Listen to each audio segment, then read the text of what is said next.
अस्सलामुअलैकुम वरहमतुल्लाह। मुहतरम सामिईन व नाज़रीन, मुफ्ती आलमगीर दानिश चैनल पर आप सभी दोस्तों अहबाब का खैर मकदम और तहे दिल से इस्तकबाल है। बहुत अहम टॉपिक लेकर आपकी खिदमत में हाजिर हूँ। आज ही एक साहब ने सवाल किया है कि क्या बासी रोटी खाना हमारे प्यारे नबी सल्लल्लाहु अलैहि वसल्लम की सुन्नत है और बासी रोटी खाना क्या रिवायत से साबित है। मैंने जो सुना है कि हमारे नबी सल्लल्लाहु अलैहि वसल्लम अपनी जिंदगी में कभी भी बासी रोटी नहीं खाई और बासी खाना आपने नहीं खाया, सिर्फ ताज़ा बना हुआ खाना खाया करते थे। क्या ये बात सही है? बासी रोटी खाने के हैरत अंगेज फायदे क्या क्या हैं? बासी रोटी खाने का तरीका क्या है? इन तमाम गोशों पर आज की इस वीडियो में शानदार तहकीकी गुफ्तगू होगी और सारा कंफ्यूजन आपका दूर किया जाएगा इंशाअल्लाह ताला। आप शुरू से आखिर तक वीडियो देखिए। दोस्तों, आजकल लोग वाक़ियतन इस मसला में बहुत कंफ्यूज हैं। मैं सीरत की रोशनी में, अहादीस की रोशनी में कंफ्यूजन दूर करने की कोशिश करूंगा। लिहाजा आप अच्छी तरह हर वीडियो को, मुकम्मल वीडियो आप देखने की कोशिश कीजिए। सबसे पहले एक हदीस सुनिए आप। शमाइल तिरमिज़ी में हजरत अबू उमामा बाहली रज़ियल्लाहु ताला अन्हु की रिवायत है। वो फरमाते हैं, मा काना यफ़ज़ुलु अन अहले बैत रसूलिल्लाह सल्लल्लाहु अलैहि वसल्लम खुब्ज़ुश शाइर। अच्छी तरह जान लीजिए, मा काना यफ़ज़ुलु अन अहले बैत रसूलिल्लाह सल्लल्लाहु अलैहि वसल्लम खुब्ज़ुश शाइर। तो हुज़ूर सल्लल्लाहु अलैहि वसल्लम के घर जौ की रोटी कभी नहीं बचती थी। इस रिवायत को नकल करने के बाद इसकी तशरीह करते हुए शेखुल हदीस हज़रत मौलाना मोहम्मद ज़करिया साहब रहमतुल्लाह अलैह ने ख़साइल नबवी सफ़हा नंबर 85 पर तहरीर फरमाया है, यानी जौ की रोटी अगर कभी पकती थी तो वो मिकदार में इतनी ही होती थी कि बस रात को ही खाने में खत्म हो जाती, इतनी जायद नहीं होती कि वो बच जाए, इसलिए कि पेट भरने को भी काफी नहीं, मामूली मिकदार में आटा होता, उसकी रोटी तैयार होती थी। दूसरी रिवायत सुनिए, ये बुखारी शरीफ की रिवायत है। रावी हज़रत अनस इब्न मालिक रज़ियल्लाहु ताला अन्हु है। रिवायत जरा मुतव्वल है। कान नबी सल्लल्लाहु अलैहि वसल्लम युदआ इला खुब्ज़िश शाइर वल इहालति सरिखती फयुजीब। अनस रज़ियल्लाहु ताला अन्हु कहते हैं कि हुज़ूर अक़दस सल्लल्लाहु अलैहि वसल्लम की जौ की रोटी और कई दिन की बासी पुरानी चर्बी की दावत की जाती तो आप सल्लल्लाहु अलैहि वसल्लम उसको भी बेतकल्लुफ़ कबूल फरमा लेते। ये रवायत शमाइल तिरमिज़ी में भी मज़कूर है। अब दोनों रवायतें आपके सामने हैं। अब देखिए, अबू उमामा बाहली रज़ियल्लाहु ताला अन्हु की रवायत में है कि जौ की रोटी बचती नहीं थी, और अनस रज़ियल्लाहु ताला अन्हु की रवायत में है कि हुज़ूर सल्लल्लाहु अलैहि वसल्लम ने बासी रोटी और बासी चर्बी खाई। इन दोनों रवायतों की रोशनी में नतीजा ये निकला कि बासी रोटी खाना और बासी खाना खाना और बासी सालन खाना जायज है, क्योंकि अल्लाह के नबी सल्लल्लाहु अलैहि वसल्लम ने बासी चर्बी खाई है।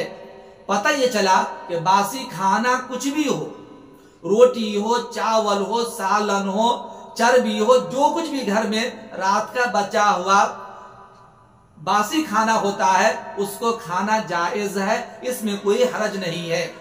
इसलिए कि हमारे नबी सल्लल्लाहु अलैहि वसल्लम ने बासी चर्बी खाई है। ये नहीं कह सकते कि बासी खाना या बासी रोटी खाना खिलाफ सुन्नत है, आप सल्लल्लाहु अलैहि वसल्लम से खाना साबित नहीं है, ऐसा नहीं कह सकते। इसलिए कि हमारे नबी सल्लल्लाहु अलैहि वसल्लम के जमाने में नबी के घर में रोटी बचती नहीं थी, जैसा कि अबू उमामा बाहली रज़ियल्लाहु ताला अन्हु की रिवायत में आपने सुना। अगर रोटी बचती तो आप सल्लल्लाहु अलैहि वसल्लम नोश फरमाते। वो रोटी जो खाने को मुयस्सर होती इतनी भी नहीं होती कि पेट भर जावे, जो वह बचने का सवाल ही पैदा नहीं होता।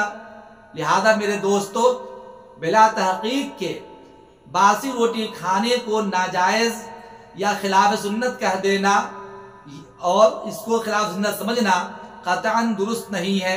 البتہ اگر کوئی باسی کھانا صحت کے لیے مضر ہو یا کسی کو ہضم نہ ہوتا ہو یا کسی کی طبیعت باسی روٹی کھانے کو نہ چاہتی ہو تو ایک الگ سی بات ہے۔ طبعی تقاضا نہ ہونے کی وجہ سے کوئی چیز ناجائز ہو جائے ایسا ہرگز نہیں ہے۔ لہٰذا یہ میں صاف کہتا ہوں کہ باسی روٹی کھانا جائز ہے اور اس کے کھانے میں کوئی مذائقہ نہیں ہے۔ آپ صلی اللہ علیہ وسلم سے باسی روٹی کھانا اور باسی چربی کھانا، باسی کھانا کھانا ثابت ہے۔ لہذا باسی کھانے کو خلاف سنت کہنا یہ کہیں سے کہیں درست نہیں ہے۔ رہی یہ بات کہ باسی روٹی کھانے کے حیرت انگیز فائدے کیا ہے، تو اس سلسلے میں یاد رکھیے بعض حکیموں سے سنا ہے کہ باسی روٹی صحت کے لیے فائدے مند اور ہڈیاں مضبوط کرنے کے لیے کارآمد ہوتی ہے۔ یعنی باسی روٹی کھانے کی وجہ سے صحت بنتی ہے، ہڈیاں مضبوط ہوتی ہے، اعصاب میں قوت پیدا ہوتی ہے۔ بچے کی ولادت کے بعد عورتوں کو اگر باسی روٹی کا حلوہ بنا کر دیا جائے اس کی وجہ سے اس کی کمزوری دور ہو جاتی ہے، ہڈیاں مضبوط ہوتی ہے اور بچوں کی نشو و نما میں یہ چیزیں بہت کارآمد اور مؤثر ثابت ہوتی ہے۔ لہٰذا باسی روٹی کھانے کے حیرت انگیز فائدے ہیں۔ جلد روٹی ہضم بھی ہو جاتی ہے۔ دودھ اور روٹی اگر کھائیں، باسی روٹی کو دودھ میں چور کر کے اگر کھائیں اس سے حافظہ میں اضافہ ہوتا ہے اور بے انتہا اضافہ ہوتا ہے۔ لہٰذا بچے کو باسی روٹی کھلائیں تاکہ اس سے قوا مضبوط ہو، حافظہ مضبوط ہو۔ بہرکیف باسی روٹی کھانے کے ایسے تو متعدد فائدے ہیں، ان میں سب سے اہم فائدہ یہ ہے کہ حافظہ میں اضافہ ہوتا ہے اور اعصاب میں مضبوطی آتی ہے، ہڈیاں مضبوط ہوتی ہے، اس لیے اسے کھانا چاہیے۔ خلاصہ کلام نکلا یہ کہ باسی روٹی کھانا ثابت ہے، کھا سکتے ہیں، خلاف سنت نہیں ہے۔ اور اگر یہ کوئی کہتا ہے کہ آپ صلی اللہ علیہ وسلم باسی روٹی نہیں کھاتے تھے تو اللہ کے بندے یہ سن لو کہ حضور کے زمانے میں اتنی روٹی ہی نہیں ہوتی کہ رات کو کھانے کے بعد بچ جائے، اور اگر کہیں آپ کو دعوت دی گئی تو آپ صلی اللہ علیہ وسلم نے باسی روٹی کو پانی میں بھگو کر کے کھایا، اور اس طرح کی روایات کتابوں میں موجود ہیں۔ امید کرتا ہوں کہ آپ کو میری گفتگو اچھی طرح سمجھ میں آ گئی ہوگی۔ اللہ تعالیٰ آپ کو حسن فہم عطا فرمائے۔ اس ویڈیو کو جتنا زیادہ ہو سکے آپ شیئر کیجئے، لائک کیجئے اور چینل کو ضرور سبسکرائب کیجئے، اور آپ ویڈیو کے متعلق اپنی رائے کیا رکھتے ہیں کمنٹ باکس میں ضرور لکھنے کی کوشش کیجئے۔ السلام علیکم ورحمۃ اللہ۔